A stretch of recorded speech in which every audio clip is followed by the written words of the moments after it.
Don't worry, I'll hand in your resignation for you. Serves you right. This is my first company trip, and I have a prosthetic leg. My boss, who always had it in for me, left me stranded on top of a cliff, laughing loudly. Me being alone, I was unable to get down from the cliff, feeling utterly lost.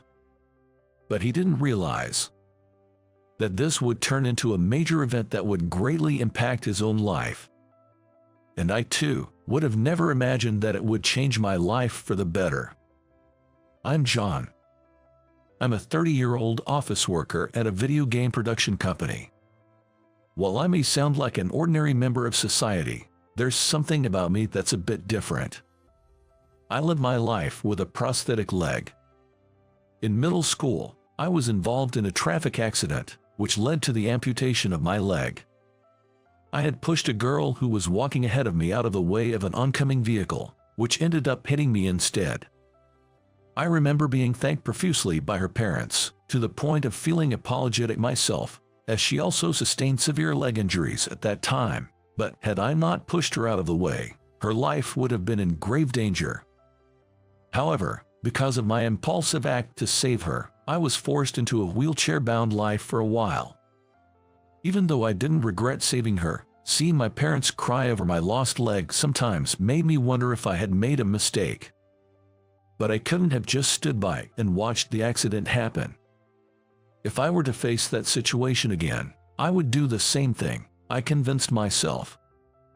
Mr. Smith, my middle school teacher, once told me, "John, you did something truly remarkable. I understand how her parents feel. Your leg won't come back, and it pains me to see you in a wheelchair, but you did a noble thing.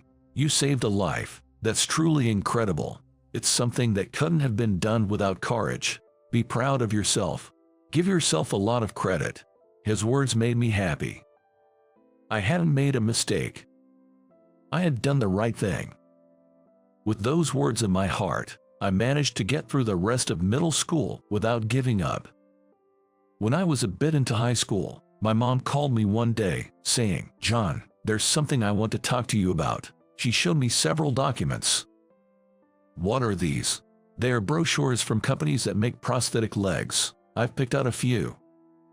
Prosthetic legs.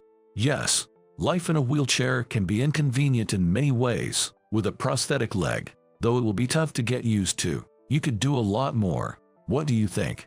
How am I supposed to respond to that? Having lived in a wheelchair up to that point, I hadn't considered walking on my own again and was taken aback by the sudden suggestion. But knowing that my parents had researched this for me, I decided to give it a try after some thought. Could I really walk and run on my own again? The thought of being able to do something I had given up on was exciting. The prosthetic leg that was made for me looked like a human leg. It wasn't like the athletic prosthetics I'd seen on TV, but more like a doll's leg. You could tell it was a prosthetic leg if I showed it, but with pants on you couldn't see the joints, and with shoes I looked just like everyone else standing. I was even moved the first time I saw it, but actually using it every day was a different story. At first, attaching it myself was a struggle. The joints hurt and didn't fit well, and I didn't know how to distribute my weight, causing other parts of my body to hurt as well.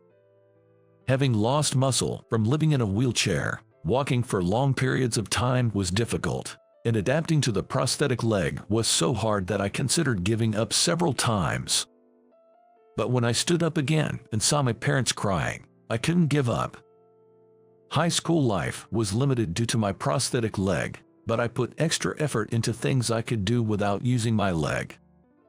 Of course, I never missed a walk to gradually increase my endurance on the prosthetic leg, and I regularly attended gym classes at school with the help of friends.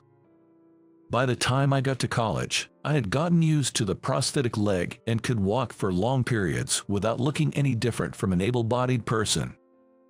I went on to enjoy my college life and successfully landed a job at a video game production company, a field I had always been interested in. I informed them about my prosthetic leg during the hiring process, so everyone is very helpful when I need it, which I greatly appreciate. Now, I've been promoted smoothly and am working as a manager, leading my junior colleagues in developing new games.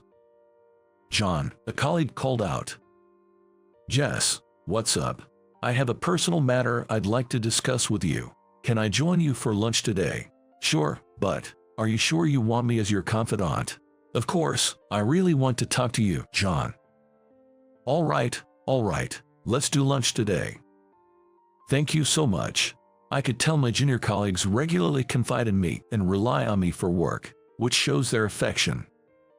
While nurturing these adorable juniors who look up to me, I'm also aware that my boss treats me quite well. John, my boss said. Yes. The client was very pleased with our last project. The sales are also looking great. Thank you. So, I'm thinking of entrusting you with our next project. Is that all right with you?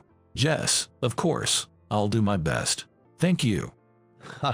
That's reassuring. Well then, John, I'm looking forward to the next one. Thank you. It was gratifying to have such expectations from my section manager, Jason, and it motivated me greatly. I was working hard every day. But of course, there were those who didn't think well of me. One of them was my boss, head of my department, Kevin. Kevin, who is 5 years older than me, was promoted to head of the department when I became a manager. It seemed like he was jealous because I became a manager at a young age, and he often tried to make things difficult for me. He would stand deliberately in a way that made it hard for me to pass in the narrow corridors of the break room, or place shared documents high up where it was difficult for someone with a prosthetic leg like me to reach small things, but they built up stress. However, since Jason has been assigning me more work lately, I considered jealousy to be natural and focused on switching gears to work. Then one day, John, aren't you going on a company trip? I was asked by a junior colleague. Looking at the calendar, I realized it was already that time of the year. Our company goes on an annual summer trip. It started as an initiative by the CEO to give everyone a break from their usual desk-bound routines. This year was exceptionally hot. After gathering everyone's suggestions, it was decided that we were going to go to a highlanded area for a cooler experience. A highland area known for its beautiful abundance of flowers. Well, I'd love to go, but I don't want to be a burden. I had always refrained from joining the company trips, thinking my mobility issues would cause inconvenience. What? No, it'll be fine. Let's go. But I can walk fine, but hiking up to a highland is another story. Don't worry about it. We'll all help you out. Really, John, we're here to support you. Let's go together. Are you sure it won't be a bother? Of course not. You always help us out. So let us help you with this trip. Let's go. All right. If you all say so, I'll give it a try. Encouraged by everyone, I decided to go on my first company trip. Just as everyone had encouraged me, during the trip, they looked after me, making sure I had no troubles and could enjoy myself. During the bus rides, a junior colleague subtly took care of my bag, and a newbie volunteered to carry my suitcase, which I appreciated. Even Kevin, who usually gave me a hard time, seemed mellow, surrounded by nature, not bothering me and even appearing kind. John, he called out. What is it, Kevin? While enjoying the scenery of the highland, Kevin called me over. He pointed to a cliff apart from everyone else and said with a smile, check it out. The view from up there is amazing. This spot, it does look high. Yeah, I'll help you up. It's worth seeing. No, I might not be able to get down. It's fine. I'll support you going up and down. You really should see it. If you insist. All right. This spot was difficult to climb alone, seemingly high and a bit scary. But the view must be truly beautiful. Not wanting to dismiss Kevin's offer to help, I agreed to climb up with his support. You okay? Yes, almost there. Wow, this is incredible. Reaching the top and looking down, the view was as beautiful as Kevin said. Colorful flowers blossomed beautifully, offering a refreshing sight. I wanted to bring my junior colleagues here to show them. That's how beautiful it was. Kevin, thank you for helping me. This is truly stunning. I'm moved. Kevin. I thanked him, but he didn't respond. Looking around, I couldn't see him where he had been just moments ago. Kevin, Kevin, where are you? I looked around frantically and spotted him walking away in the distance. Kevin, wait, where are you going? Shouting out, Kevin turned around. Kevin. Relieved for a moment, Kevin then grinned and said, "Don't worry, I'll submit your resignation for you," and walked away. What? Resignation? What do you mean? No, wait, Kevin, wait. Ha ha ha. Serves you right. His laughter echoed around me. What do you mean? What are you thinking? Come back, Kevin. I couldn't get down from here alone. His laughter faded, leaving only my shouts. Anyone? Is anyone there? Help. I can't get down. Anyone? I yelled, seeking help, but this place was off the beaten tourist path, and there was no one in sight. This is bad. Have I been abandoned? Kevin had been kind today. But what if it was all a plan to pacify me and leave me stranded? What if he had planned to leave me here alone from the start? The thought left me shocked. Right, my phone. I remembered I had left my cell phone below the cliff to avoid inconvenience while climbing. It's no use. There's no one around. I couldn't call for help. I couldn't descend a cliff by myself. What should I do now? I was at a loss, but soon the day began to fade. The temperature dropped, and I started to feel cold as my sweat dried. This is bad. There's no use worrying. If I don't return, someone will surely notice. Then, surely, someone will come for me. Deciding to wait until morning, I lay down in the shade to conserve energy. After a while, as the sun set beautifully, I was shivering from the cold when I suddenly sensed someone's presence and looked up. Hey, what are you doing here? Are you all right? You are so cold. I saw your belongings below and couldn't believe it. Can you get up? Put this on for now. Thank you. The man was an elderly gentleman with a camera, who had noticed me and hurried over. That was close. I'm relieved to see you're conscious. Why are you up here on this cliff, sir? I love photographing the sunset. I often come here for it. Then I saw the belongings below and was surprised. Sometimes tourists climb up here and can't get down, especially children. I see. Never mind me, we need to get down quickly. While thinking his voice sounded familiar, the elderly man touched my leg, then looked surprised. Oh, it's a prosthetic leg. Do you know me, John? Huh? Don't you remember? It's Mr. Smith, your middle school teacher. Oh, Mr. Smith. Yes, it's been a long time. Turns out, the elderly man was Mr. Smith, my former teacher. Mr. Smith, why are you here? Well, after retiring, I moved to the countryside to pursue my hobby of landscape photography. I live within walking distance from here. I see. I was surprised but remembered he always had a camera back then. Mr. Smith rubbed my back to warm me up. Here, drink some tea. I'm glad I brought something warm. Here you go. He gave me some tea from his thermos, and its warmth spread through my body. So, why are you alone here? I explained. Actually, I was on a company trip to this highland, but someone left me here. What? He stopped rubbing my back in shock. I was told the view from this cliff was beautiful, so I climbed up with his help. It was beautiful, but then he just left, saying he'd submit my resignation. As you know, I have a prosthetic leg and can't get down alone. I thought if someone noticed my absence, they might come to help, so I decided to wait here. I might not be found in the dark, but I hope someone would come in the morning. I'm really glad you found me. That's terrible. Did he know you couldn't get down because of your prosthetic leg? Yes. What a despicable person. Mr. Smith was angrier at Kevin, who left me, than I was and carried me down the cliff. Thank you. I'll head back to my inn. No, I can't let you go back to a place with such people, and you're more weakened than you realize. Rest at my house. But that's too much. You've already helped me enough. No, come on. I couldn't argue with his insistence and followed him to his house.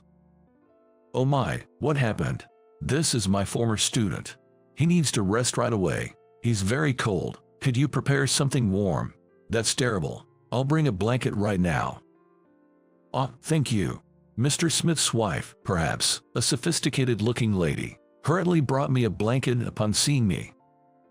I'm sorry to be a bother. It's okay. Please rest as long as you need, even though our place is small. Small was an understatement. I was surprised by how spacious and warm their house was. Mrs. Smith prepared hot lemonade for me, and while I was warming up, she served stew. Here you go, enjoy. Thank you, I will. The first bite spread a gentle sweetness, almost bringing tears to my eyes with its deliciousness. There's plenty, so you can have seconds if you want. Yes, it's very delicious. I would like some more, please. Oh dear, no need to rush, the stew isn't going anywhere. Sorry. It's okay, I'm happy to see you enjoying the meal. I was embarrassed at how eagerly I ate, almost gobbling up the food. But both of them looked at me with such kind eyes, as if I were their son, which I am truly grateful for. When I was left behind by Kevin, I didn't know what would happen next, but I never expected to receive such hospitality, and felt quite overwhelmed by their kindness. John, the bath is ready for you. Oh, I can't possibly impose for a bath too, that's too much. What are you worrying about now? Go ahead and bathe. I'll leave a towel at the door. We only have my husband's clothes, but you're welcome to wear them if you don't mind. I'll set them out. I felt guilty for having them take care of everything for me. But they were both so kind, and in the end, I even accepted a bath, borrowed clothes, and stayed in their spare room. I must have been exhausted. I slept soundly through the night. In the morning, I was surprised to see Mr. Smith on the phone saying, "We should definitely consult the police about this. We can't just let it slide because it's within the same company." No, it doesn't have to be a big deal. No way. If I hadn't come, you would have been in danger. Excuses like it was just a joke, don't cut it. Let's report it properly. He called and reported to the police. Soon after, police officers arrived, and Mr. Smith and I were questioned. Actually, I was intentionally left behind by a colleague, Kevin. Mr. Smith had insisted there was no need to cover for Kevin, so I told him everything as it was. It then became national news on TV, spreading quickly. At the same time, I heard Kevin was taken into custody by the police while he was relaxing at the line. Later, I was asked to give another statement at the police station. After the questioning was over, I wanted to thank Mr. and Mrs. Smith again, so I visited their home once more. Mr. and Mrs. Smith, thank you so much for everything. No worries. Just like how you once did, I'm proud to have saved a life. Mr. Smith, I'm happy too. It's been a long time since someone enjoyed my stew so much. Thank you. No, thank you for the delicious meal. It really helped me recover. Well, that's nice to hear. Please feel free to visit anytime. As I was expressing my gratitude at the doorstep, some of my colleagues appeared. John, why are you all here? We heard from the police. We're so sorry about what happened. Why are you apologizing? You did nothing wrong. Kevin was to blame, not my colleagues. I knew they had been calling repeatedly after noticing my absence. They had no reason to apologize. But everyone was still hanging their heads. When John disappeared, we asked Kevin, and he told us John had a family emergency and had to leave suddenly. We didn't know anything until the police came to the inn. We tried contacting you a few times on your cell phone, but thought you couldn't answer because of the family emergency. Looking back, we should have confirmed it more thoroughly. We knew Kevin was always mean to you, but we thought he would behave on the company trip. So, we just believed him without any doubt. We had promised to support you, and yet we let you face danger. We're truly sorry. Don't apologize. It's not your fault. Don't worry about it. We can't just let this be. There was a female colleague almost in tears, Clearly, they were all very worried. Seeing this, Mr. Smith said, "When I heard you were left behind by someone from your company, I worried about what kind of terrible company you were working for. But John, it looks like you're at a good place. I'm relieved to see everyone loves you. You guys understand, right? Stop apologizing now. It'll only trouble John. If you regret it, just make sure such a thing never happens again. That's all, right, John?" "Yes, everyone. Sorry for worrying you. Let's go home." As I motioned, they all nodded. "All right, let's go back." Later, I heard Kevin was sentenced to prison. Nobody from the company visited him, and he was no longer a topic of discussion. The incident being broadcast nationwide made me somewhat of a celebrity, and even employees from other departments who didn't know the full story learned about it. Although I received concerns from everyone I passed by for a while, I was fine. As for Kevin, I didn't want to see his face, so I didn't attend the trial. Mr. Smith, who went to observe, told me Kevin confessed, "I was jealous he got a position at a younger age than I did. I was jealous that he was adored by both junior colleagues and bosses. I knew he had a prosthetic leg, so I left him where he couldn't get down on his own. I didn't care what happened to him. I hoped he wouldn't come back to the company. I couldn't stand seeing him happy every day despite his prosthetic leg. I thought I'd be adored if he wasn't there. I was shocked to know I was hated to that extent. It was also frightening that living a normal life could incur so much hatred." Kevin's selfish and childish excuses led to his family disowning him. He had a young child, but he was divorced, and now his whereabouts are unknown. He lost his family and, of course, his job. He lost everything. After getting out of prison, he's been barely making ends meet with day labor. None of us, myself included, had any sympathy for him. He got what he deserved.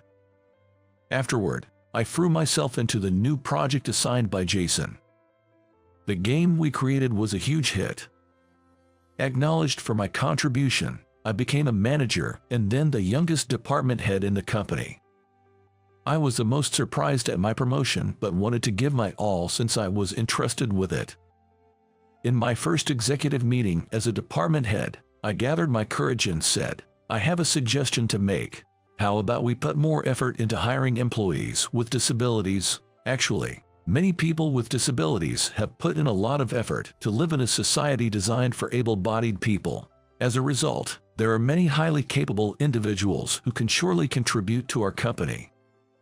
Until now, our company had only hired the minimum number of people with disabilities as required by law. However, I believe that we should actively recruit anyone who can contribute to the company, regardless of their disabilities. After all, this is the company that employed me. They should be flexible in this regard, I thought. So, I made this proposal, half expecting it to be turned down. But to my surprise, my CEO George readily agreed, saying, "Indeed, that makes sense. We have John as an example. All right, let's start doing that from the next fiscal year. Arrange whatever we need," making it a decision, and I was taken aback. "Is that okay? Is there a problem?" "No, I just didn't expect immediate approval." If someone as capable as you suggests it, it must be right. Besides, there's surely a suitable job for everyone, whether they have disabilities or not." True to his word, George began actively hiring people with disabilities, not just for new graduates but also for mid-career positions, provided they had the ability and could contribute to the company. As I predicted, many of them were highly skilled and continuously growing. Knowing about me, they were motivated, realizing that even with disabilities, they could aim for promotions. Their contributions helped the company grow even larger. Sometime after we began actively employing people from various backgrounds, a woman joined the company through mid-career recruitment. Her face and name were familiar. It was Emily, the woman I had saved back in middle school. "Emily, John, is that you?" We were both surprised and happy to reunite. "John, you work here?" "Yeah, I do. What about you, Emily? Where have you been until now?" I was working at an advertising agency, but I quit due to various reasons. Then I heard about this company and decided to apply. I see. We got to know each other after the accident when I woke up and she visited me in the hospital. Although she didn't lose her leg, she suffered from after effects that made it difficult for her to walk smoothly like an able-bodied person. We became close as I repeatedly comforted her when she cried, blaming herself for my leg injury. Being of the same age, we quickly exchanged contact information and continued to support and encourage each other even after being discharged from the hospital. When I got my prosthetic leg, she was the only one I could confide in.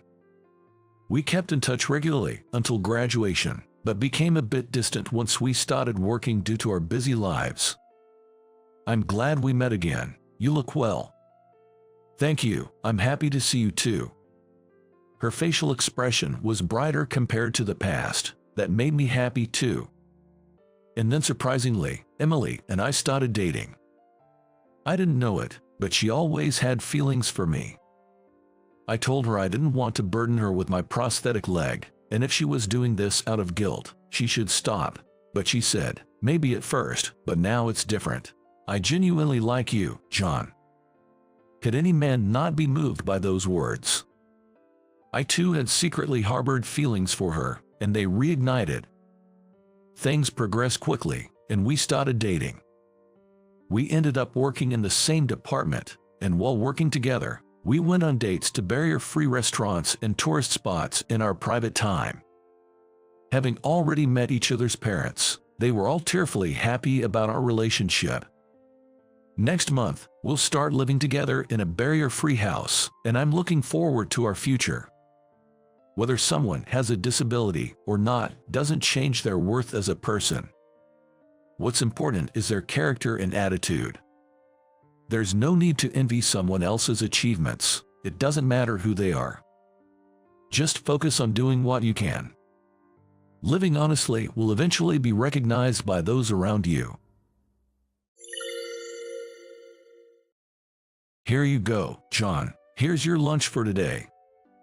Thanks, Emily. I'm a lucky guy. I'm married to a beautiful woman who's perfect at housework. My name is John. I work as an office clerk at the city hall. I've just recently married Emily, and we're still newlyweds. Emily is known as a beauty even within the city hall. Older men come by just to see her, even when they have no business there. Honestly, it must be a hassle to deal with them, but Emily never shows any sign of it to others.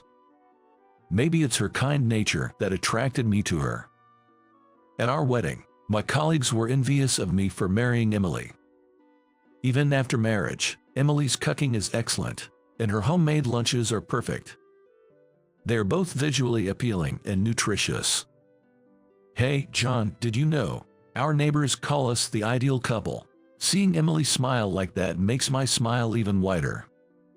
I'm truly happy. I get to savor this happiness until the day I die. Marriage is wonderful. I always feel like shouting that out. It's almost a year since we got married. Emily and I have a great relationship. But we don't have any children yet. I'm not brave enough to have children yet. I wanted them, but Emily said that and seemed hesitant. That's right. Pregnancy and childbirth are tough on a woman. I shouldn't force it on her. There's no need to rush anything. I told Emily that.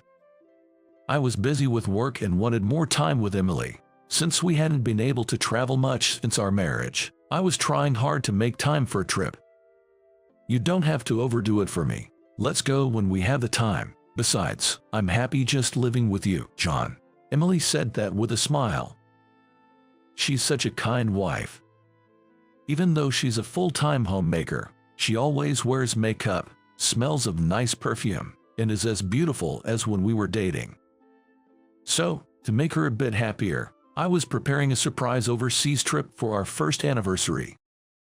Imagining a delighted Emily, I was excited. Then, one day, I had to work late. Exhausted, I returned home. But when I got home, Emily wasn't there. Where's Emily? Something felt off in the house. It seemed unusually spacious. On closer inspection, some furniture and belongings were missing. After a while, I realized they were all Emily's things. A bag feeling crept over me, and I saw 2 pieces of paper on the table. It was a letter for me. My hands trembling, I read the letter. It was simply written like this: "I've fallen in love with someone else, so I want a divorce." I couldn't understand what was happening. We hadn't fought recently, so I was confused. In a panic, I tried to contact Emily, but as expected, no response. She wouldn't even answer the phone. I was at a loss about what to do. The day after my wife left, I somehow mustered the energy to go to work. At the office from morning, my face must have looked deathly, because Tom, who's my age, expressed concern and spoke to me. During the break, I told Tom about Emily. "Emily, that's unbelievable." Tom had transferred almost at the same time Emily quit for our marriage, so they only knew each other for about 2 weeks, but he was familiar with Emily and her personality. So, he looked incredulous. Could it be an affair or something? When Tom suggested that, I felt a chill run through me. Seeing me more depressed, Tom advised that if it was an affair, it's better to get alimony and divorce. But I didn't want to believe Emily had an affair. It's impossible. Emily, who always talked to me with a smile, just couldn't. I couldn't accept that our happy marriage was over. I don't want to divorce Emily. Ashamed, I started to sob. After thinking, Tom said to me, "Let's go for a drink today, at least. I'll listen to your complaints." He invited me to a bar. At an all-you-can-drink place near our workplace's station, I drank like I was drowning. Tom and I get along well. We visit each other's houses, and I've had some interaction with Tom's family. Especially with Tom's sister, Lisa. We often go out for drinks, the 3 of us. I always admired how close they are as siblings. Lisa joined us today, and the 3 of us were drinking. Normally, I'd be enjoying myself, but not today. "Stop it already." When Tom told me to stop, I slumped over the table, face down. "Emily, Emily." Longing for her, I muttered like talking in my sleep. "John, are you okay?" I heard Lisa's concerned voice, but I was too drunk to respond properly. "Lisa, you have an early day tomorrow, right? I'll stick with him for today, so you go on home." After Tom said that, Lisa reluctantly got up from her seat. "John, don't drink too much." Saying that, Lisa patted my shoulder and left the bar. Tom let out a sigh. "Look, John, I get you're upset, but first we need to figure this out. It's strange she suddenly found someone she likes, and Emily wasn't even working. So where did she meet this guy? I have no idea. Anyway, drowning your sorrows in booze isn't going to help. I know a private investigator. I'll ask him to look into it." I lifted my alcohol-swollen face. "Why would you go to all that trouble for me?" "Because we're friends. Besides, we're already short on guys at the office. If you quit because of a breakdown, who am I going to go drinking with after work?" Tom said, laughing. I don't remember much after that. When I woke up, I was at home in my bed. After that, I fell. Whether it was the shock or the excessive alcohol, I was hit with a high fever. "Take it easy and rest up. I'll cover for you at work," Tom said over the phone. I took his advice and rested in bed, but with nothing to do, I couldn't stop thinking about Emily. It was agonizing. A few days later, Tom called, telling me to come over to his place. "We need to talk about the results." At first, I couldn't remember what he was talking about. "It's about the investigator's findings." Then I remembered. "You really went through with it." "Yeah, so I need you to come over." Tom's voice was lower than usual, making me anxious. With heavy steps, I entered Tom's apartment. There, the private investigator Tom had hired was waiting. He turned out to be a junior from Tom's middle school. As for the investigation results, the investigator slowly took out some photos. To get straight to the point, your wife had been seeing another man even before you got married. I was shocked. Before our marriage, you mean Emily was two-timing me? The revelation shook me to my core, sending me into a mild panic. But in the photos the investigator handed me, there was Emily, happily arm in arm with a tall, unfamiliar man. I was staggered by the hopeless situation. "Calm down, John," Tom said, supporting my wobbly body, but I was beyond calming. "Could you explain, please?" Tom asked, and the investigator nodded slowly. According to him, Emily and this man had been dating since their student days. Moreover, the guy was an aspiring actor, recently gaining some fame on YouTube. Perhaps due to his rising fame, he landed a significant role as the boss of the protagonist in a minor action movie. In other words, Emily was having an affair with an aspiring actor who was gradually making his way to stardom. So, Emily was cheating on me, or rather, she had been two-timing me all along. The investigator's astonishing revelations continued. Emily was supposed to be a full-time homemaker, but it turned out she was engaging in sugar baby activities during the day. So what about the housework? I wondered, but it seems she couldn't do any housework herself and had hired a maid service. "Are you okay?" Tom asked me that. I'm okay. Private investigators are amazing. They uncover everything in just a few days. I tried to laugh it off, but all I felt was emptiness. Mr. Investigator, yes, what is it? Why did Emily marry someone like me? If she liked that actor so much, why did she marry me? That was my only question. I can only speculate about her motives, but would you like me to share my thoughts? The investigator pressed for my confirmation. I nodded, asking him to tell me. Then I came to know another side of Emily. She was involved in sugar baby activities, and it turned out she was quite the playgirl, having several men besides that actor. The investigator speculated that Emily wanted a convenient husband who would ensure her food, clothing, and shelter, so she could continue her playful lifestyle. And now, with the actor on the brink of breaking into stardom, she quickly switched from me to him. She was like a parasite. I felt the image of Emily crumbling inside me. I also felt angry at myself for not realizing it, despite being together for so long. Looking back, Emily had gently refused to have children, and she didn't seem eager to travel with me. Her always being made up makes sense now, if she was meeting other men or doing sugar baby activities. How could this be? I loved Emily so much. Tom suddenly stood up. What a wicked woman. She must not be forgiven. Hey, let's sue her, Tom proposed angrily. The investigator mentioned that it's common to follow up an infidelity investigation with legal action and offered to connect me with a lawyer. Let's get alimony from her and bring her to ruins, right, John? Tom patted my shoulder. But Sorry, let me think about it. The meeting ended, and I went home. After that, I kept recalling memories of Emily and cried alone in bed. The next day was Sunday, so I could rest at home, but I dreaded going to work the next day. I even started hating the idea of living. Looking at the overseas trip tickets I was supposed to surprise her with made me even sadder. Emily, as I muttered her name with lingering attachment, the phone rang. It was Tom. Hey, you alive?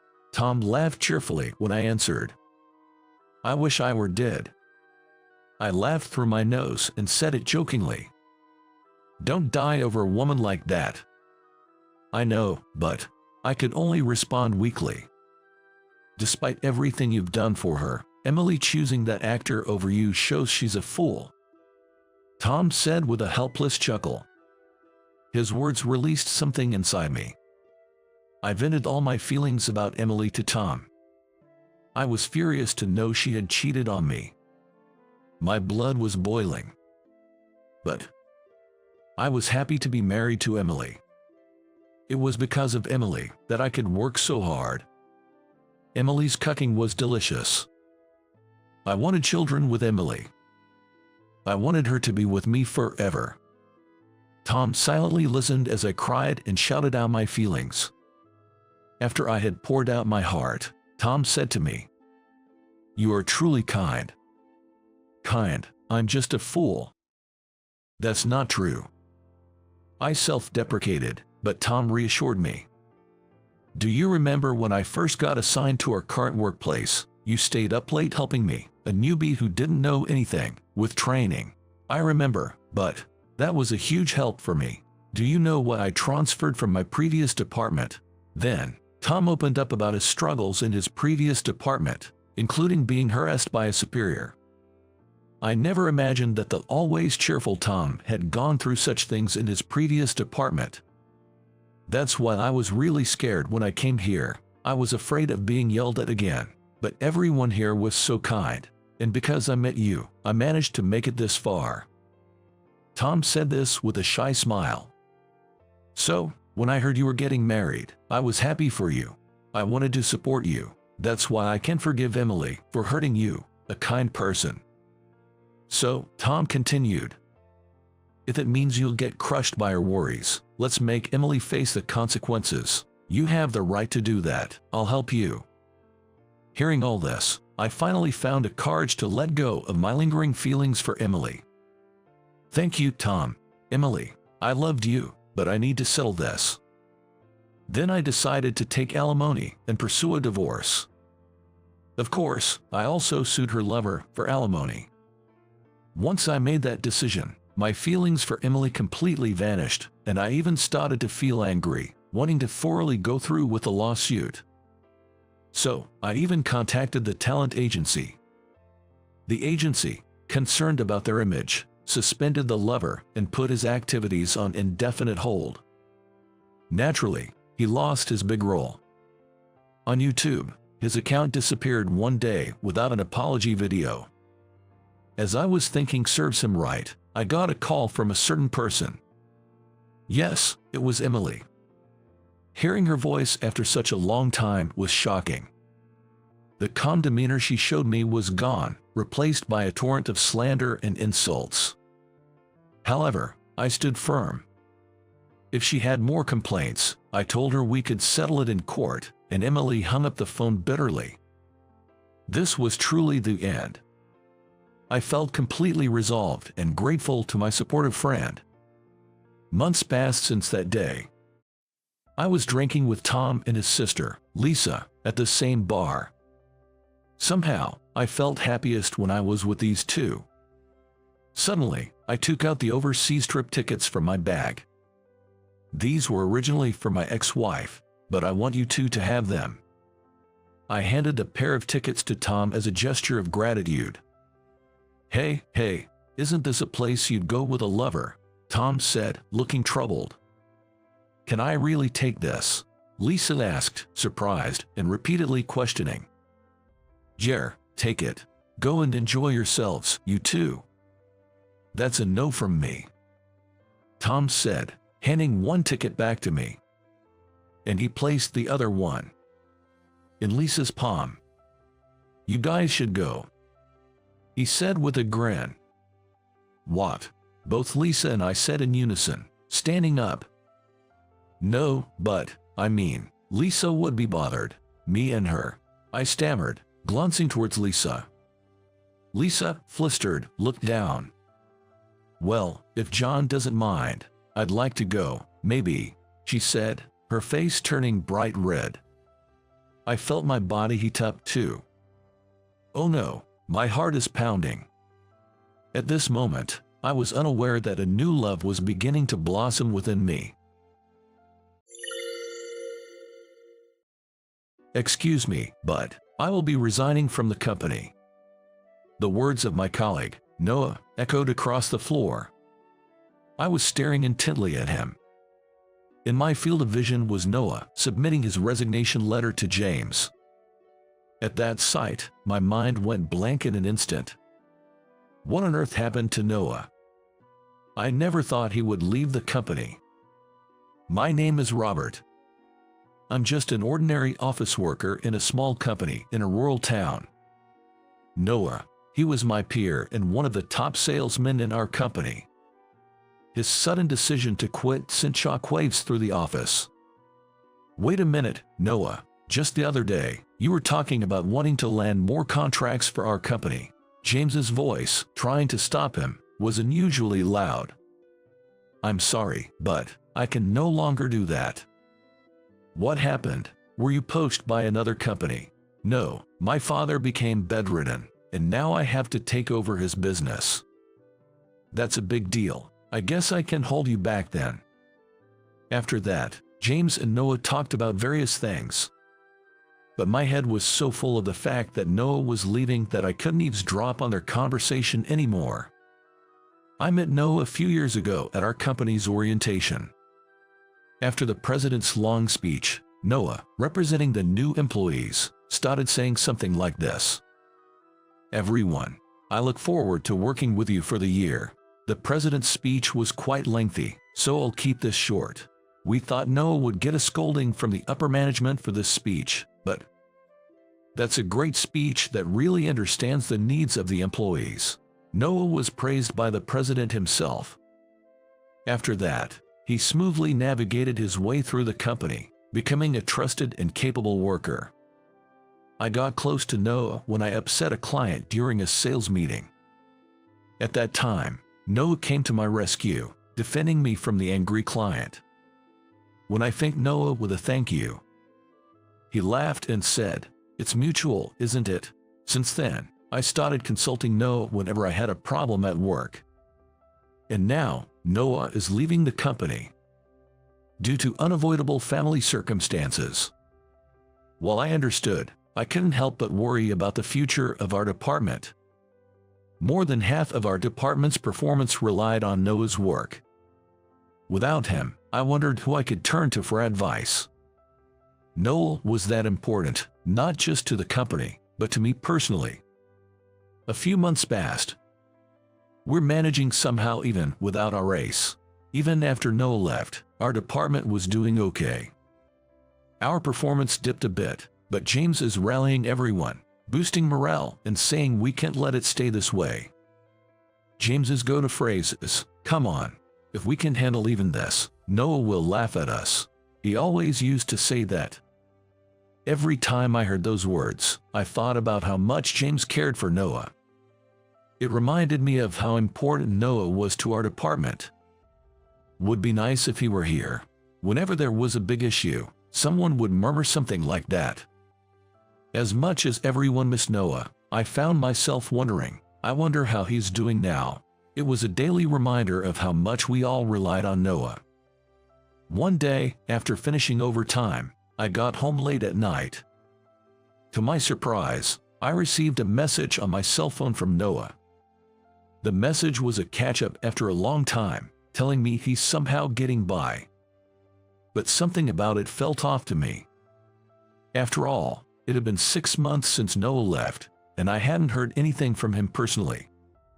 Yet suddenly, there was this message. Feeling uneasy, I called Noah. "Hey, how's it going? Did something happen?" I was kind of surprised to get a message out of the blue. Actually, I've got something I need to talk to you about." Talk. Jer, it's a bit of a sudden request, but would you come work for me?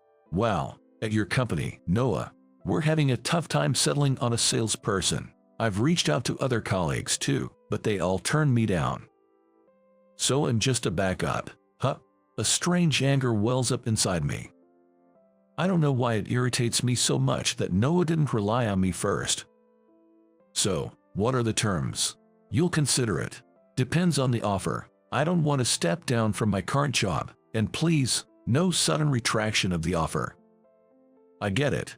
I intend to pay you a salary that matches your career, so please. All right, let me think about it. It's a big decision, even if it's no asking. I can't just say yes right away. Take your time. I'm really grateful you're even considering it. I feel a sense of gratitude towards Noah, yet I'm still torn. I have a certain attachment to my current company, a sense of obligation. Could I really just up and leave like that? For Noah, it's a family situation. Leaving the company seems unavoidable. But it's different for me. Sigh, what should I do? I'm troubled, pondering my future. The next day, my mind is still full of thoughts about switching to Noah's company. I can't decide just yet. Hey, what's up? You look troubled, Robert. Amelia, a junior colleague, speaks to me.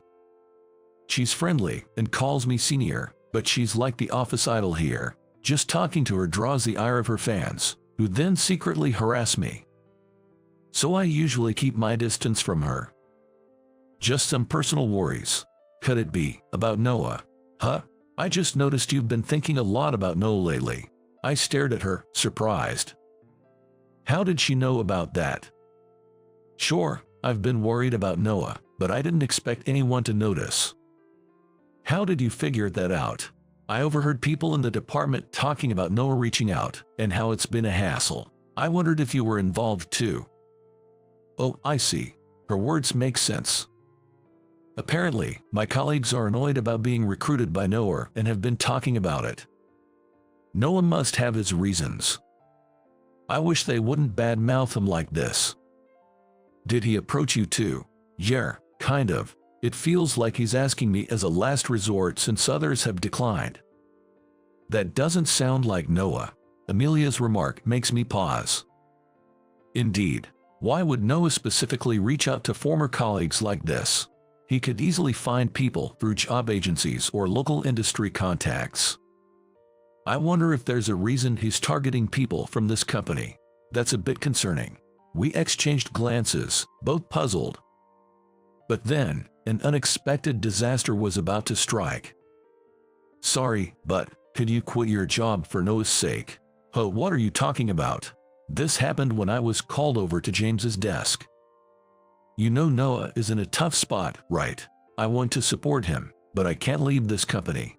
I could fire a few people from the department for Noah's sake, help them find new jobs. Haha. James's casual extreme suggestion sent chills down my spine. Noah could find capable people locally, without relying on us. Well, apparently that's not working out. A local big shot is sabotaging Noah's business. He's even posted on the job boards, but only weirdos are showing up, making interviews impossible. It seems Noah has even reached out to James for help. But really, such outdated harassment. As I'm all this over, I finally understand the situation Noah is in. He's being harassed to the point of almost losing his father's company. If you're up for it, why not help Noah out? That's a bit, well, James. Is he suggesting I quit my job? So, this means they don't need me at this company. Whether James is joking or not, it's rude to suggest an employee leave to join a company run by a former colleague. Hearing James's words, my decision, which I had been agonizing over, solidified. I'll leave here and join Noah's company. After all, Noah helped me a lot when I was at this company. It's my turn to take care of him. All right, I'll leave the company next month. No rush, just, I feel bad for Noah, you know. James always has a soft spot for Noah. I can relate. That's because I feel the same way. And so, I made a clear decision about my future. Months later, I resolutely quit my job and joined Noah's company, working in sales. Wow, this place is the company. It's falling apart. What surprised me most was the rundown state of the company. Sorry, it's an old factory and office we've been using since my dad's time. It's falling apart. Apparently, the local contractors are under the big shot's influence, causing trouble whenever they try to get repairs done, so they've stopped asking. Is that what's bothering you? I know from James what Noah is going through. That's why I couldn't believe Noah was struggling with this. We can ask our old company for repairs. They are a construction company. After all, it'll be good business for them. Well, that's true, but there's a labor shortage right now. I don't want to burden them with our work and hinder their ability to serve other customers. Don't sweat the small stuff. Former top sales. That's right. Amelia, who was with me, chimed in. I wasn't the only one who had come to help Noah. Some employees, concerned about him, were working part-time at our old company while also helping out here. Amelia was one of them. The president of our old company said to ask for help if needed. You have a lot of strong allies. No need to feel down. Yeah, thanks, everyone. Noah shed tears in front of us. Don't cry, Noah. Amelia gently patted his back, and I handed him a handkerchief. From then on, it was like a battle. The harassers are from one of the companies run by the local big shot. It's a local company with a factory in the same industry as ours. Whenever we conducted sales activities, some shady guys turned up, causing enough trouble to call the police. Even sales calls often turned out to be harassment, and weirdos flooded in whenever we tried to recruit office staff or part-timers through job services. But seriously, what does Noah have that those powerful harassers don't like? Even though they're powerful, they don't have much clout anymore, but they seem to want this company's factory, along with the land. I've always said I won't sell, but they have connections in high places, so we can't make any rash moves. Noah said with a wry smile. In these past few months, I've deeply understood Noah's struggles. It's understandable to feel weak in such a situation. But isn't that illegal? On the surface, they are a legitimate business, so the police can't do much. We're really at a loss here. Well, we just have to deal with it step by step. That's right. If we get discouraged here, it's just what they want. Amelia brought us some tea. I noticed she was smiling mischievously.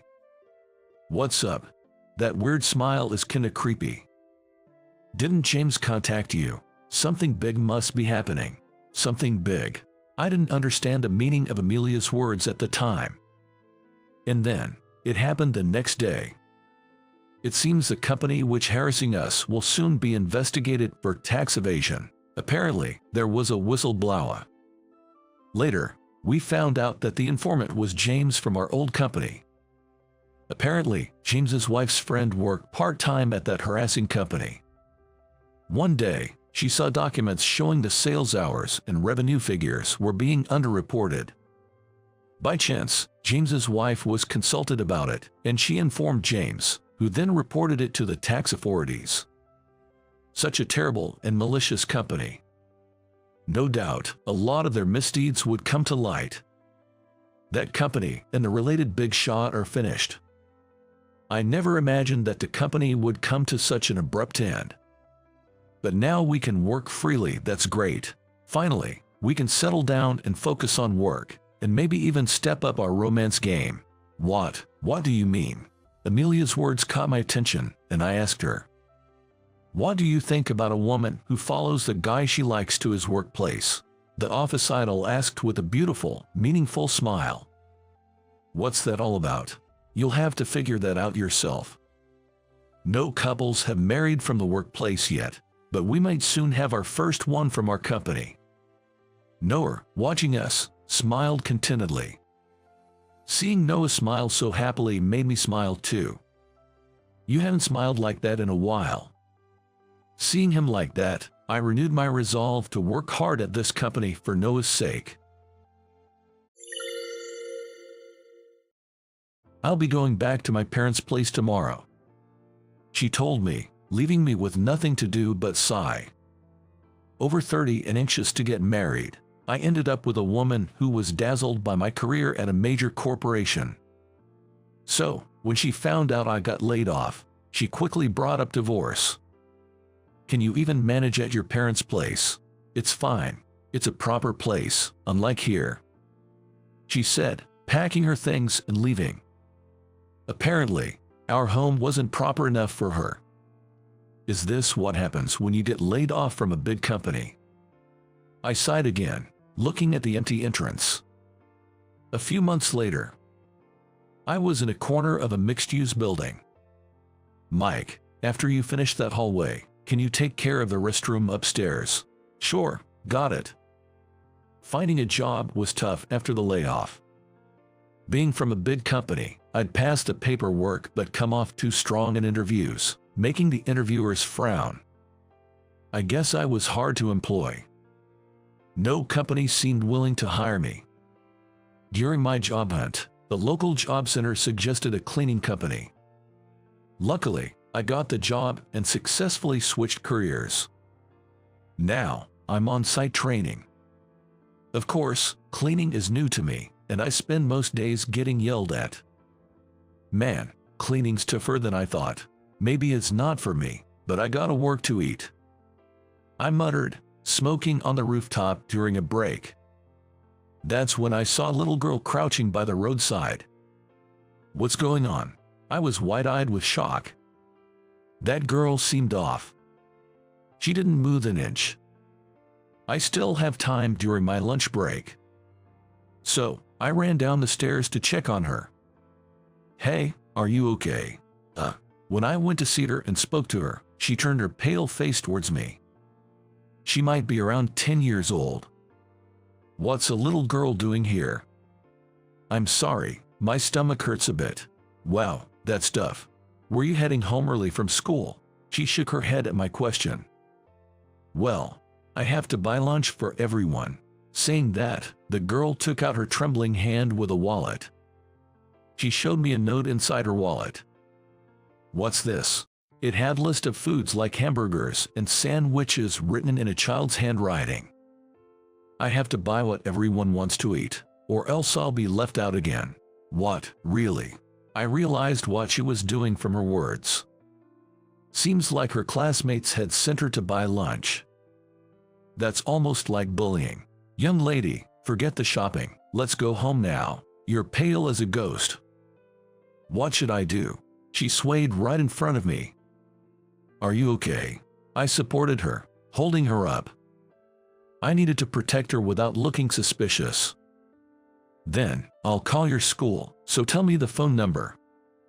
Okay. I called her elementary school and arranged for her teacher to pick her up. Meanwhile, she rested in our break room in the mixed-use building. Sending a sick kid on an errand during lunchtime. What kind of teacher is in charge? It's not the teacher's fault. It's because I don't follow what everyone says. Lying on the bench, she weakly spoke to the manager, Josh. "But this is a bit much. To make a child with a cold run errands when she has school lunch is nothing more than harassment." "Is it?" She looked down at Josh's words. "Anyway, you should drink something first." I handed her a sports drink. "Thank you." A slight smile appeared on her face. Seeing her adorable smile, I found myself smiling too. Such a polite and good kid. Why would her classmates do something so awful to her? I can't believe it. Then, there was a voice at the door of the break room. "Excuse me, I heard my daughter is here." Looking towards the door, I saw a young woman, out of breath, standing next to a stern-looking man. The woman, looking sorry, rushed over to us. "I'm the mother of Kayla, the girl you've been looking after. I'm Johnson, her teacher." Mr. Johnson and her mom. Got it. "I'm really sorry for the trouble my daughter has caused." "No, she hasn't caused any trouble at all." Kayla's mom bowed deeply, but I shook my head. "Rather, please let Kayla rest at home as soon as possible. If she keeps going like this, her condition might worsen. She needs to see a doctor." That's when Mr. Johnson, standing next to the mother, said something astonishing. "I understand you are not feeling well, but there's a problem with your behavior too." What? The atmosphere froze at Mr. Johnson's words. What is this man talking about? You say there was harassment, but leaving school to go shopping requires some serious reflection. I interrupted Mr. Johnson mid-sentence.